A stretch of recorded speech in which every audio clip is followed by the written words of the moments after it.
people at home, don't you dare be sour.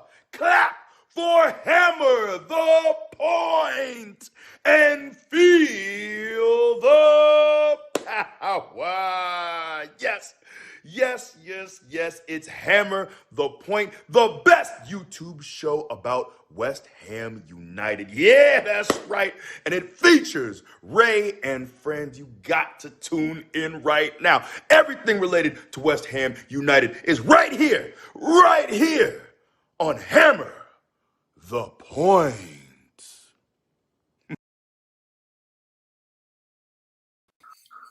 Hey, how we doing, everyone? Good morning, good evening, good afternoon, wherever you are. As you can tell on the backdrop tonight, I am at home. I am not in the office. That is because Liverpool is on shutdown. No bar is open. No pub. We're not open. We're having to work from home. So with me, as always, my top boy, top lad, Charlie. How you doing this morning? Yeah, I'm all right. I forgot that intro existed until usually I remember. For some reason this week I just completely forgot until you clicked us off, and I was like, "Oh, here we go." It's just exciting. It's just always an exciting time, isn't it? It's just always an exciting time. If you're ever feeling down, Big E will perk you up, and we have got our very own Big E of American Hammers. We have got. Playing on tonight. How we doing, buddy? You good? So I have never seen that before. Didn't know that was a thing. And when I saw it, I was like, oh, he probably just got it from like a social media page. But then he started talking about the show. I was like, I don't know who pulled what strings to get Big E to create the intro for this show, but I need to be here every week now. So that is fantastic. And it also just breaks my heart too that they broke up. They broke up the New Day. It's a travesty. It's a shame. It is a travesty. It is an absolute shame. I cry every night. Bless him. He's going to be world champion. Big E. He better be. They break him up like that. He better be. Yeah. He's got to be. He's got to be. Well, what a crazy time we have been. Not only is Liverpool in lockdown, but we've got an upcoming game, West Ham against the Scousers, the Liverpoolians.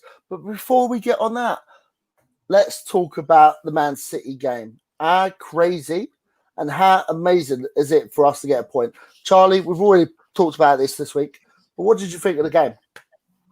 Yeah, it's wild. Like, the wildest thing to me is that I wasn't super scared. Like, that end period was very much squeaky bum time, but I wasn't squirming in my seat, And that could have been because I'd had a Subway delivered during the game, which was very exciting for me personally. But I feel like it just wasn't like, I don't know. There was something about it where I was just kind of confident that we had it. That like they were going to come and they were going to pile the pressure on. But I was just like, I think we've actually got this. And it's very rare for me, especially under David Moyes, where I'm not super confident most of the time, to be like, do you know what? Actually, I'm okay here. Like, it wasn't perfect by any stretch of the imagination, but to get a point is massive. Like, we always talk about them as being like bonus points, and so to get a bonus point against Manchester City of all people, I'd take that all day, all night. You know what I mean? Yeah, that was a brilliant. But what did you think of the first goal, the overhead kick? That's hilarious, best, isn't it? It was like, we only ever seem to do that when the ball is quite bad. the cross to him was like behind him in this really awkward position. It didn't really make much sense. And for him to just sort of pull off this insane overhead kick to make up for that. I mean, the last time we did that, it was him playing the ball into Crowell, wasn't it? And so, like, to see him return it in that sense was great. But yeah, it was, I don't know. He's just, the thing is, I love Antonio for those reasons, because he is kind of like, he has that ability to do something no one's expecting because no one knows he can do it. And I don't think he knows he can do it. He's just going to go for it regardless of whether he can or he can't. And it only pull off once every 20 goes, but that one time it was beautiful. Were we going to score outside of that? I don't know, especially once he got injured. I don't know. But that one goal specifically, bang up. Yeah. And do you say that you weren't worried after Man City scored the first goal? I was maybe not worried, but I wasn't crapping myself, you know? Like, usually I would be like, "Don't need to hold on here. We've got people coming at us." Whereas this time I was just sort of like, let them come at us. I think we've probably got this. Like, it wasn't like I wasn't concerned at all, but I certainly wasn't. The pants weren't pooped, you know? They were fresh and clean. Well, there you go. Sally, what did you think of the game? Yeah, I think this is, with the exception of the recent run of games, where we've been able to get points off of top clubs. I think this game specifically was one of the ones that I noticed that this team actually executed a game plan from kickoff to the final whistle, and I think it was very obvious because you could tell the plan was to absorb pressure and then attack on the break. And the reason I say it was obvious is because we had all 11 men in front of the ball whenever Man City had it, and it made it very difficult for them. I know a lot of people will say, that's not a good style of football, but when you're playing a more talented team, you have to do what you can to win, and we weren't giving them any space. We were closing down pretty much everything. Man City had to think really quick on their toes. And then kind of, what Charlie was saying, our first goal, just kind of coming out of nowhere. I think, like he said, that's Antonio's specialty. And that's one thing that kind of makes me nervous as with Antonio being a striker is I feel like he excels more at the unexpected, unconventional goals than he does at a goal that a striker would be able to create, I know he always gets the stick for kicking it into Rosie, and I know he hasn't done that for a while, but at the same time, I feel like he's definitely turned the corner and he's becoming a lot better at that for whatever reason. I don't know, but it's great to see. But I think the one thing about these recent run of games in the Man City game that makes me nervous is one universal truth for West Ham is that we play up to the competition, but the other universal truth for that is we play down to competition as well. So I'm very nervous for when we start playing, like the Fulhams, the bottom league teams. Like those are where we need. Granted, these last 8 points are fantastic and they're huge, but the points that are going to matter to the relegation battle comes, when we play the bottom of the league. Yeah, and like Charlie keeps banging on about this, and it makes me more worried now because he keeps talking about it. But Charlie, take the floor. You always say that we're going to be playing against the better teams that come at us, but when we play the Fulhams and they're very defensive, we're going to struggle a bit. What are you saying? The easy way to explain it is, and it's the two examples I usually use are like you look at, say, City and you look at Newcastle. We really struggled against Newcastle because they do what we do. They sit back, they let you have possession, they just go, okay, you can have it. We'll build this brick wall, and then when you lose it, then we're just going to ping it and go for goal straight away, sort of thing. Whereas City obviously don't do that. They play into your hands in that sense. So if you're a team who will allow them to have possession, if you're a team who are playing counter-attacking football, then that makes sense. You can do that. Whereas if you play a game like Fulham or literally any of the teams we've got coming up after Liverpool, they're teams who aren't going to do that. They're not Manchester City. They're not Leicester. They're not Wolves. They are going to, even Wolves, just to be fair, I think Wolves, we beat them because their defence was horrendous that day for some reason. But if you look at Leicester, for example, who are a free, open, expansive football team, that made sense. That made perfect sense. So I think Selly's right in the sense of we play down to teams as well. So when it comes up against those teams who are coming up after, who is it? It's Villa, Fulham, and Sheffield United, I think, the 3 matches after. Not in that order. I don't know what the order is. I think it's those teams, though. That's the ones where I think David Moyes, as I said to you the other day, Ray, David Moyes doesn't give a crap what I think. Let's be real about it. He couldn't give less of a crap. But it's the sort of games where he can prove to me that he is all right and he is actually better than I think he is. Because I'm fully confident in David Moyes' tactics and David Moyes' style against Manchester City, against Liverpool, because it's exactly the right way you should play against those teams. Where I'm concerned is when he does the same things, but against teams where we need to be stepping to them a little bit more and trying to put them a bit more on the caution stuff.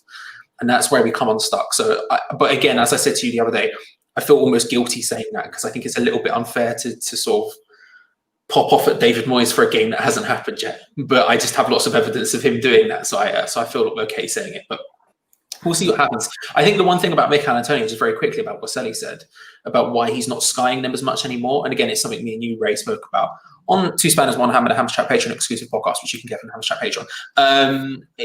I think I don't think he's skying them as much because he's closer to the goal. I think it's as simple as that, to be honest. I think he's in the right positions now. The one thing I want to give David Moyes credit for is Antonio's positioning. I don't know how much he influenced that. I know on the Super Six podcast he spoke about being in line with the ball and all this other stuff. But I think just the act of putting him up front means his job now is to just put the ball in the net at the end of it, as opposed to creating it at the same time. So when he's on the wing and he's quite deep, he has the ball a lot earlier in the pitch, and so he sees it from 30 yards out. And he's like, right, I'm going for this, like outside the area. Whereas now he's playing a lot more predatory. How many of those goals are we seeing that he's scoring in and around the box? They're really close all of a sudden, and I think that's partly why. I don't think his finishing has got significantly better or anything else. I just think his positioning has got better, and that's allowed him to get more goals and not be as wasteful as he once was, which is a huge thing for him. Even though we had one of the best box strikers before, we're now scoring more goals in the box. Yeah, it's crazy. Actually, no. Sorry, what was you gonna say? No, just to kind of bounce off of what Charlie was saying at the very end about not missing those opportunities is kind of how I feel right now about Fornals. I think he's somebody that has earned his spot in the starting 11. But you think about it, there's 2 games in a row now where he's completely bottled a wide open chance to take the lead.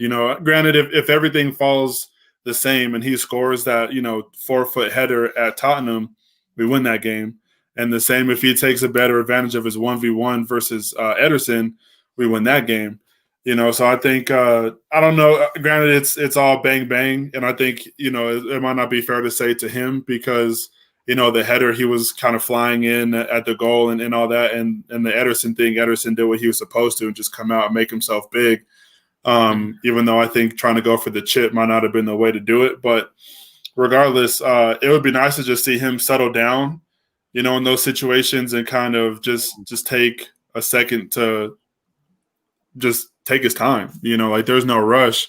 I know he feels terrible about it, but at the same time, like that's where he's going to earn his paycheck right there, is just taking advantage of those, because it's 2 games in a row.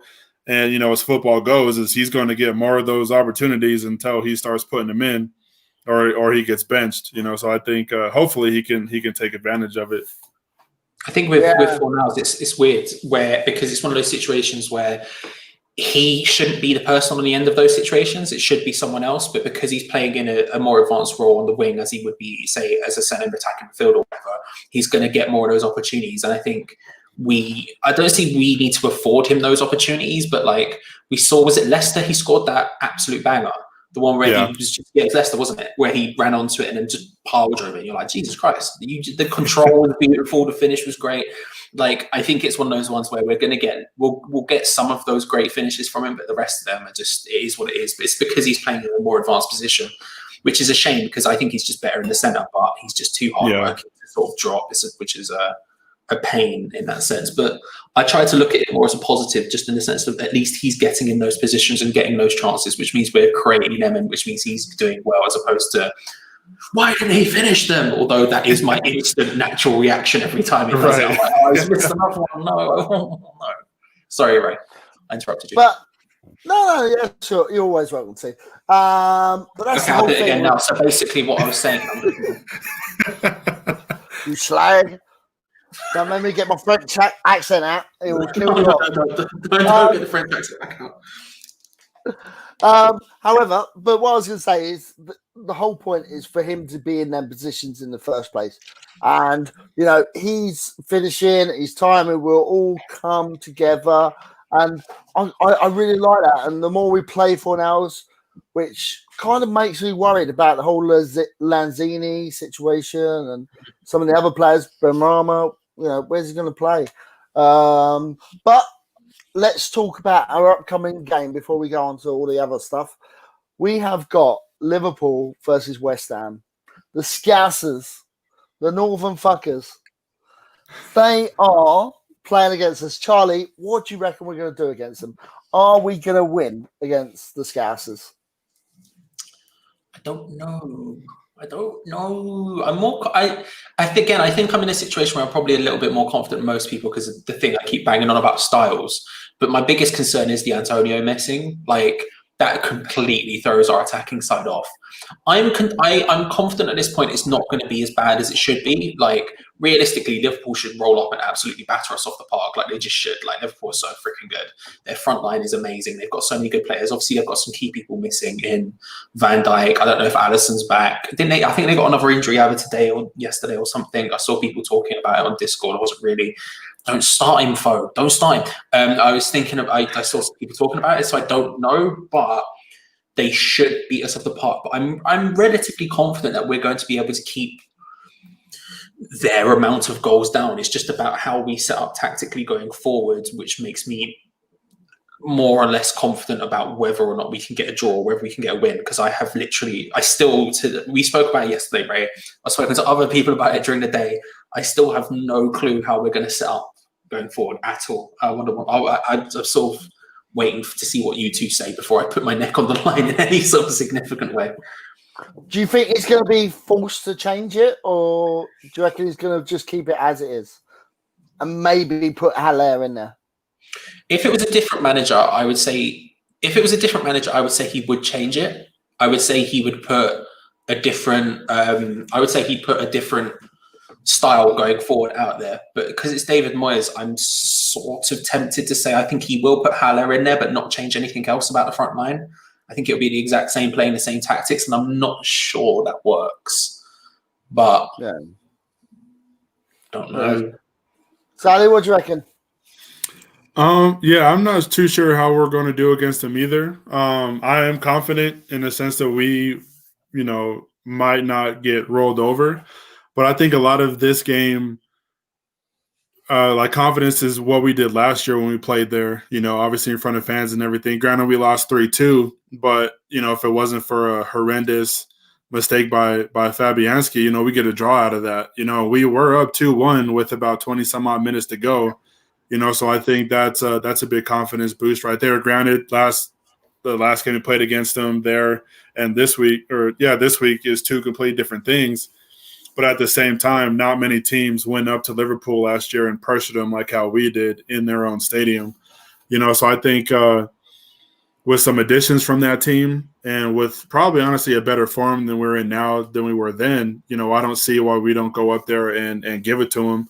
And as far as the attacking going forward, I wouldn't be surprised at all to see him put Bowen up front by himself and have Lanzini come in on the wing and have maybe Fornals even play where Bowen used to, or something along those lines. But I wouldn't be surprised at all to see Bowen up front, even though me personally, I would stick Haller up there to keep, because he's full. He's got his own bag of tricks and whatever, but you would have Bowen in there and Fornals, and you wouldn't necessarily be taking or risking any skill moving forward by having Bowen playing up front and possibly have a lesser midfielder playing in that spot. So I mean, and at the same time too, he is your team record signing. These are the games that you sign players like him to come in and earn that paycheck. Like I said earlier, so. If there was a game that Haller could get the monkey off his back and get fans on his side again, this is the one to do it. Have him come in and play a great game and possibly get a goal. Hopefully more than that. That'd be huge. But I wouldn't be surprised if he's on the bench and Bowen is playing up front.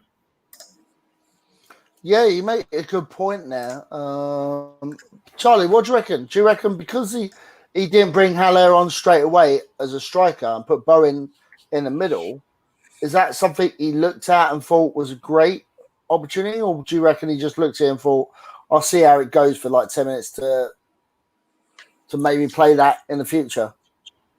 I think it's because Bowen is the closest thing to Antonio we have in terms of style of play. So it was a case of he wants to keep it as similar as possible. So he put Bowen there instead of someone else. And I think what he learned from that very quickly, and this was something else, again, I flipping wish Jazz was there to have seen this because he was popping off at me and he didn't see me praising him because of this stuff. But that was something else I said I thought Moyes did well, at least for once, was he saw it wasn't working and then changed it instantaneously. Like he gave it a little while and went, actually, this isn't working. We need to change this up again. Unfortunately, it's not like he could take Yarmolenko back off and put someone else in his place and move Bowen back to that side. It was the sort of Kai was cast. The die was cast, not the Kai was cast. That's not how that works. The die was cast at that point. I think in this situation, if I'm David Moyes, I would be reluctant to move Bowen from the right midfield position just because we know it works so well. And we looked so much more suspect defensively. And again, when you're facing someone like Liverpool, if you are suspect defensively, they are going to tear you apart. And so I would be reluctant to move him off that position.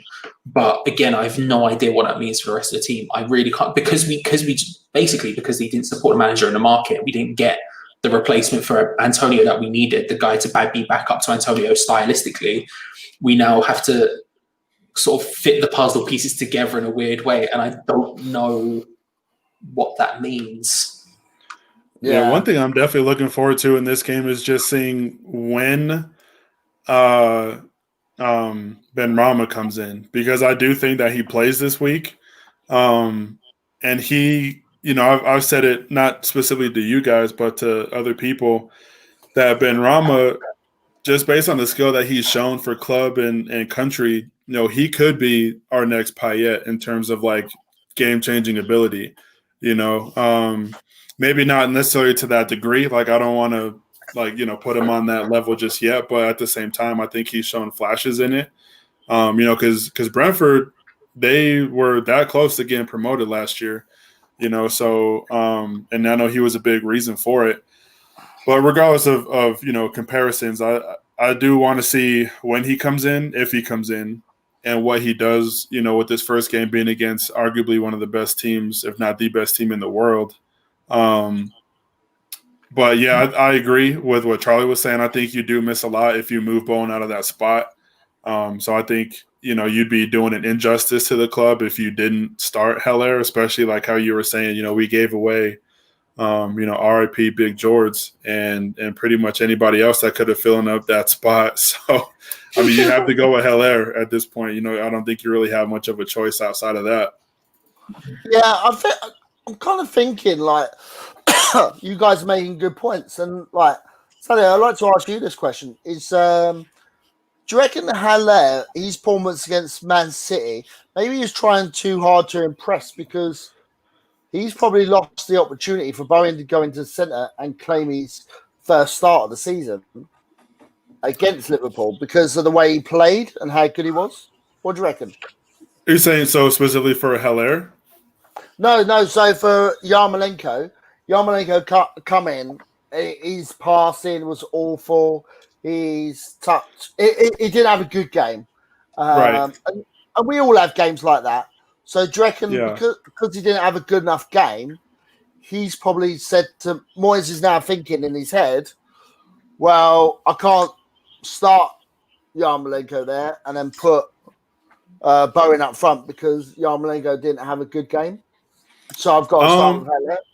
I think a big reason that Yarmolenko didn't have a great game is because the speed of the game was too much for him. Yarmolenko is technically good as he is. He's just not fast. And honestly, that's probably his only downfall is that he's just not quick. He can't keep up with the wingers of a Man City, a Liverpool, maybe even Chelsea and stuff like that. But I think starting him in a game like this would be a liability because you do lose that, a good amount of pace. Like I said, he's fantastic technically. And to be honest, if you do start Yarmolenko, put him up front. He is a striker for his country. Put him there. He's used to it. He's a big dude. He can create a shot out of almost nothing. So I think he sometimes shows his card too much when he tries to set up for his left foot. I think he messed up a good opportunity to cross it into Haller against City because I think he was trying to set up too much for himself.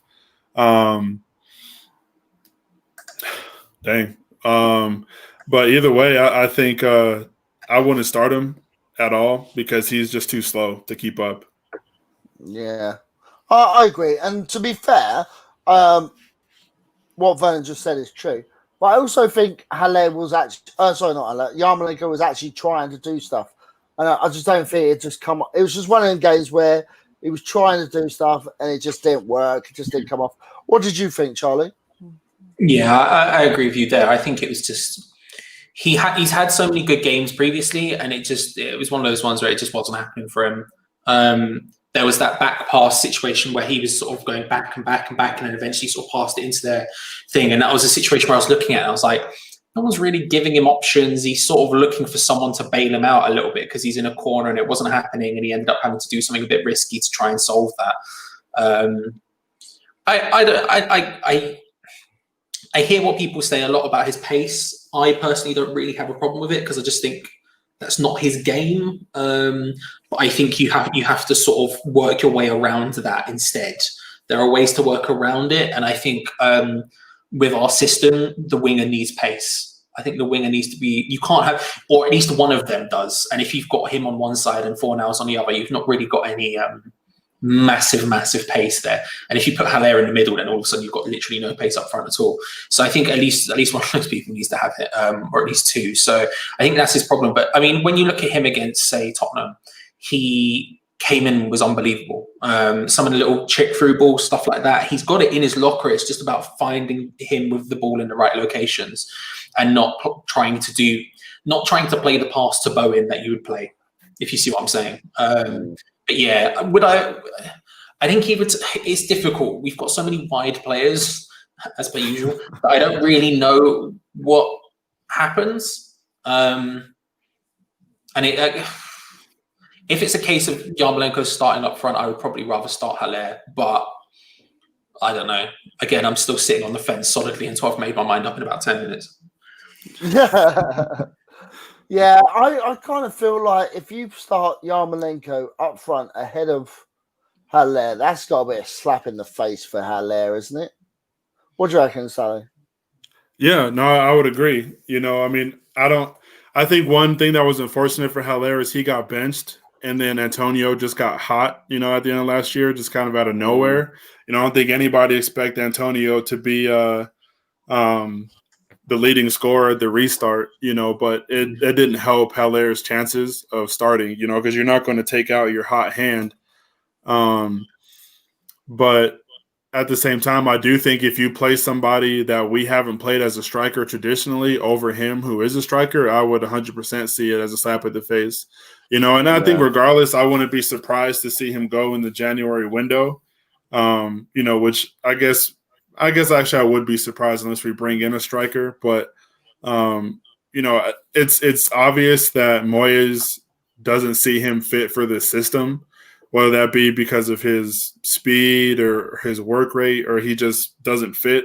Regardless of what it is, I just don't think Haller fits in Moyes' mind, which is unfortunate. But he could definitely go somewhere and and be great. So, but yeah, I think it'd be a slap in the face. Just for John, yes, it is. So don't be hating, John. Don't be hating. Yeah, so I totally agree. It will be a slap in the face. It's all, but before we move on to the other topics I've got on my case. Sally, what's your score prediction for Liverpool v West Ham? Oh man, wow. I would love to at least get a draw, but I guess if we're being honest, man, I don't know. 2-1 Liverpool. Okay. That's not beyond the bells. Charlie, get them splinters off your bum. Get off that fence. 1-1. 1-1. He's going for a draw. I'm staying on the fence. Leave me alone. Me and my fence I'm gonna live with my fence until the weekend. I'm gonna sit on it, and then at the end, when it ends up being 1-1, I'm gonna claim I meant it. I wasn't just scared. Well, I'm going the same as Sally, and I'm going to go for 2-1, but for West Ham win. I really think this could be I put a 3-pointer for West Ham. I really do think it. I think we've got enough. I don't feel as scared because Van Dijk is not in the picture. So I'm going to go 2-1 West Ham. My final result. I'm sticking to it. I'll say that to 2 hammers, 1 spanner, whatever it is called. I can't remember. 2 spanners, 1 hammer. The Hammers Chat Patreon exclusive podcast made just for you. If you sign up to the Hammers Chat Patreon at any tier, I'm just saying, Ray. Come on now, get the name right. Jesus. There we go. I did that on purpose so you can get it in. I appreciate it. Do it more often, and I can keep doing it. Don't worry, it's fine.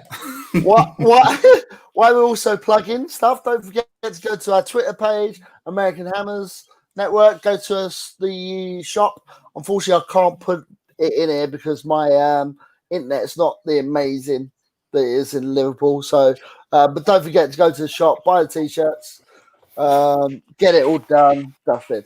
Have you seen, guys, on the Hammers news? Let me just double check. Claret and Hugh, that West Ham are now scouting more teams in the Czech Republic League because we've had 2 successes. Charlie, let's start with you. Do you reckon we should look at the Czech League for more talent? Is there more talent there? Yes. Should we? Yes. Of course there is. There's a talent. I think the thing is about the Czech League is it's one of those leagues that I think gets disrespected a bit because it's not one of the European top 5 leagues, and people look at it and they go, "Oh, it's terrible compared to the Premier League." And I'm like, okay, the lower Czech League teams might not be as good as the lower Premier League teams, but let's be real about it. The Czech teams in Champions League and Europa League can still put out the English teams. It's just the top ones aren't as bad as you're making out to be. So yes, there are people there. Should the reason we're looking there is potentially the worst one I've ever heard. I mean, like, we heard about it at the time, so at the end of the transfer window, that David Sullivan had realised that Thomas Souček was all right, and so he went, "Do you know what?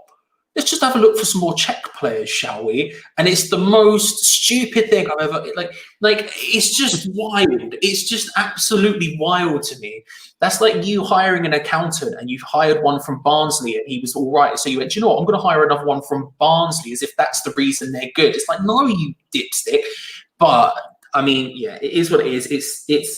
It's as good a scouting as we can suspect when we only have 1 guy and David Sullivan in charge. Do you know what I mean? Well, 2 if you include Thomas Souček now, who's apparently that influential that we're only scouting in his home country, I guess. But yeah. Before we get on to Sally and his opinion, just want to say there's nothing wrong with accountants in Barnsley. If there's anyone watching, just want to say. Listen, I would never diss my fellow accountants from the past, okay? I'm no longer one. I'm a recovering accountant, but I would never diss them. They do a hard job and I respect it. I'm just saying in general, you know. Sally, what do you reckon? Czech League, is it the one? I mean, yeah, there's talent wherever you can look in any league. You know, I think regardless of what the league is, people are professionals for a reason.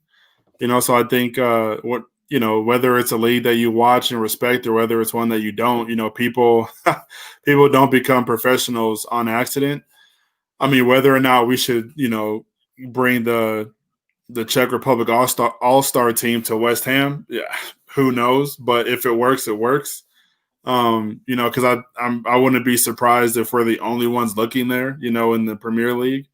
You know, but at the same time, I don't know if we've caught lightning in a bottle with the 2 teams, you know, or the 2 teams with the 2 players that we've brought in. But at the same time, like, I'm not going to sit here and wish that we base our whole transfer budget in one country. Yeah. Well, I'm kind of glad that we've actually gone from having a scouting network from the Championship to the Czech Republic. That means we've got 2 parts done. All we need to do is branch out to the other European leagues to move out there. And let's be honest, there's other leagues out there that's got some good players and it's got good teams. You know, look at the Croatians. They've always got a good work rate. They've got hard working, skill.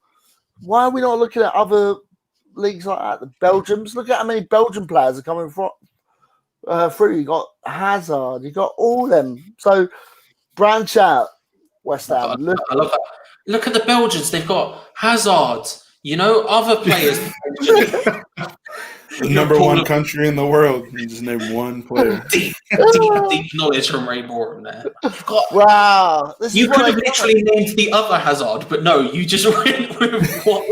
Which one did you mean, Ray? Was it Eden or was it Thorgan? Let's get funny with it. Well, you know, I could have put in Lukaku as well. I was going to mention the others, but I didn't want to, you know, I don't sound too knowledgeable because I want you guys to be involved in it, you know. And I appreciate it. I appreciate it. Yeah. So that's kind of that is our scouting network. We're looking at the Czech Republic. Charlie, we already spoke about this the other day, but let's speak about it again. Do you think Moyes is doing a good job? And should he get a new contract? He shouldn't. I don't think he should get a new contract. And I know I'm probably on an island by myself with that.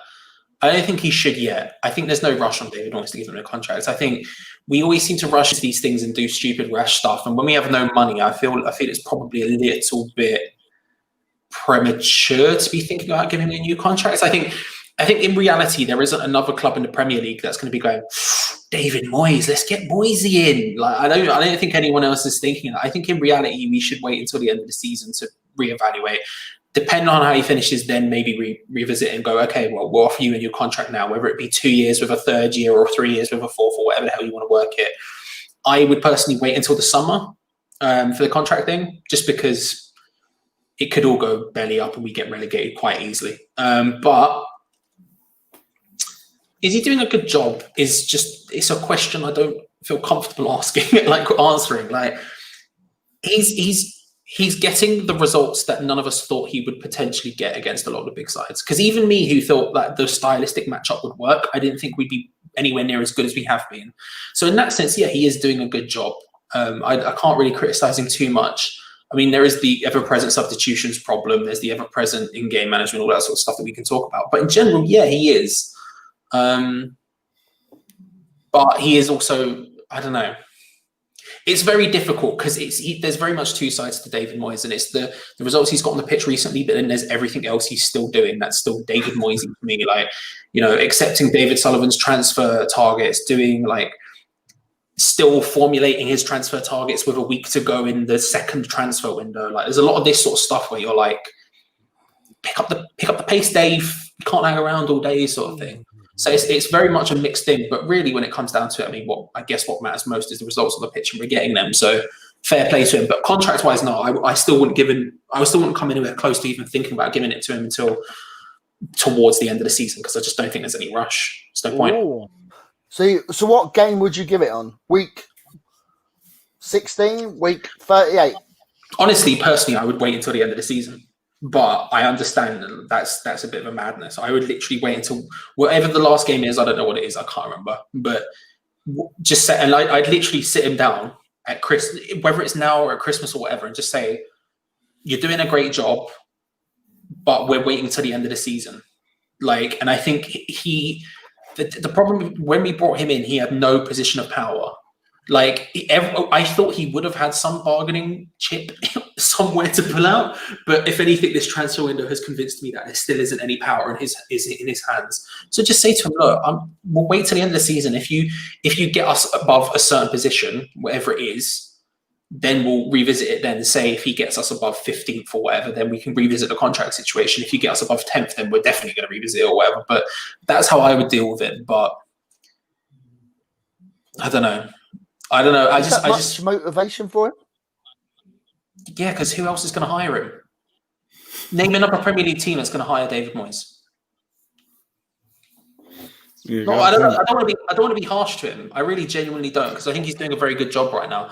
But in reality, there isn't another Premier League team who would hire David Moyes. He knows this is his last chance, just as much as we do. You know, I think you just say to him, like, what's the motivation for him? Okay, if we go down, then his job as a top-level manager is gone. It's finished, because no one's definitely going to hire him now. Even the teams who are mucho desperate wouldn't go for David Moyes, who's just got West Ham relegated with Sebastian Haller, Cyber, Rama, Lanzini, Fornals, all of these big-name players. I think his motivation is this is his chance at redemption, and he's not going to get another one. It's a bit of a harsh way. I think it's a bit of a harsh way to treat him, to be fair, but There's no particular rush for me, especially in the financial situation we're in. It seems a bit wild. Sally, what do you reckon? Is Charlie making sense here, or is he talking complete bollocks?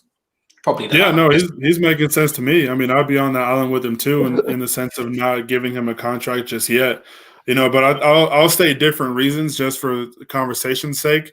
I get, and one little devil advocate thing for that too is, would David Moyes even want to come back? Especially with how this past transfer window happened, to where he literally, from what it sounded like, had no say in what was going on. We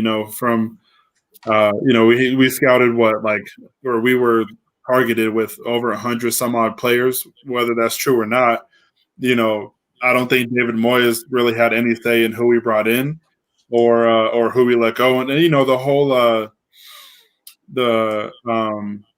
the Ngana situation was crucial too. You have somebody that, not just the coach, but the captain of the team, your star players, they're like, oh man, I can't wait to play with this kid, and then they literally get rid of him, which doesn't make any sense. So I don't know if he would even want to come back. But at the same time, I think this could also be an audition for David Moyes for other teams, because we are playing really good right now, and we're playing good against good teams. It's not as if we're getting results against bottom league tables. This could be, granted, we have to play all of these teams again later on, but this could be, hey, I know what I'm doing. I changed the formation of the team and the tactics, and you see what it's, what's going on. But I think when David Moyes signed that 18-month contract, I think that in its own right was all he was going to get. And I don't think there was going to be a renewal of that, unless we finish in the Champions League spot. Honestly, I don't see that happening. I don't see there being any other way that he gets re-signed, unless that's, something magnificent like that happens. But 18 months, hey, you're kind of an in-between guy.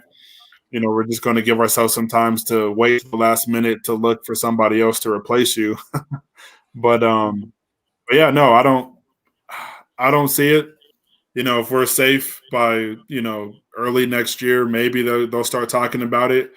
But I think a lot of it too is out of his hands in terms of injuries, what happens in January, either positive or negative. But yeah, I think ultimately, the question that has to be asked is, does he even want to stay?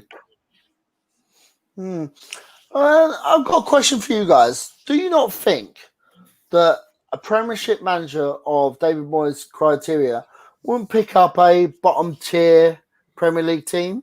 Someone like Fulham, someone like Brighton, someone like Burnley or West Brom or Sheffield United, who are all down at the moment. Do you not think someone like David Moyes would be able to pick up a job there, or a top quality Championship team that's looking on the cusp of promotion? Do you reckon he'd not be able to get one of them? I can see him doing it. Well, yeah, Sorry. Sorry. I could see him. I could see him getting a job like that. I think it depends on the team, though, because I think, let's say if you are a Fulham, nobody's expecting you to stay up. But if you do stay up, why would you get rid of your manager or your coaching room or whatever? But I guess for teams like Sheffield, who might have underperformed, maybe if they get rid of their manager. I don't know if last season was a flash in the pan for Sheffield or not, but at the same time, I think it might be harsh to get rid of their manager. And I know you were just saying it just to list teams off, but if he doesn't get a job in the Premier League, which he might not, I could see him getting a job for the Championship, with the team that has promotion aspirations. Why not? Let's say, for example, Norwich, right? If Norwich don't get promoted, maybe they go looking for a David Moyes, or maybe a Nottingham Forest or somebody like that, somebody who's sniffing around promotion but just hasn't had the luck to get there yet. Because David Moyes has coached in Champions League. He has, he did really well when he was at Everton, and he's kept us alive twice now. So, he, to a degree, he knows what he's doing. I wouldn't say that he's been lucky. But I think he could get a England job again, yes, or a top flight European club somewhere else. But yeah, he's not bad, I don't think. Somebody will get I, him. I wonder if he can manage a team in Scotland like Rangers or Celtic, maybe. Don't know, Charlie, what do you reckon? Nah. No, I think This I think is the end. who would hire him? I mean, I feel like a mid-table championship club would probably take a punt on him. I think a top tier championship club are probably too smart to take a punt on him. Being honest, I think he would. And I don't mean that in a mean way. I just mean like Brentford aren't going to hire David Moyes. Leeds wouldn't hire David Moyes. Do you know what I mean? They've got aspirations that are bigger and better than that. I think they've got. I think the top tier championship clubs are smart enough to be able to go and find someone on the continent who's actually just as good as David Moyes, who would be cheaper than David Moyes. There's a bigger reputation than David Moyes, who's younger than David Moyes, who's more exciting than David Moyes. So I think maybe if you Preston is what I'm saying. If you go to Preston, but I mean maybe and again if you're looking in Scotland, I mean like I don't think Rangers or Celtic would. Someone below Rangers or Celtic potentially. Yeah, who haven't got their sights set on who again wouldn't be looking to control the game. Rangers and Celtic have to control their games because they're Rangers and Celtic. Hearts, someone like Sally just said, like Hearts, someone like that, where they're going to be going to Rangers and Celtic and they're going to be against the Koshno looking to pull off a result. Potentially, yeah. But I don't know. In the Premier League, I just think, to be honest with you, I think he's too much of a risk. Like, he's just not. He's not Sam Allardyce. Sam Allardyce will come in and get results instantaneously. It's going to be horrendous. You're going to hate it, but he's going to bloody do it. David Moyes, both times he's come in, we've got worse before we've got better. And if you're desperate, I don't know if that's the sort of guy you go for. I think you go for someone who is a bit more like that. The reason I said Selly go first is because I was looking up the league just so I could remember who's in the league and think, what club is stupid enough to hire David Moyes? And I'm thinking Crystal Palace. United. Well, I'm thinking like Crystal Palace. They would probably hire David Moyes. I mean, he's got I don't think they would, but even though so, they've probably got a squad that would suit him. Newcastle, you could make an argument would suit him, but again, I think they've got higher aspirations. But then, yeah, Burnley, maybe. Yeah, but even Brighton, I think, are smarter than that. But if they're desperate, maybe I don't know. I just can't see it. I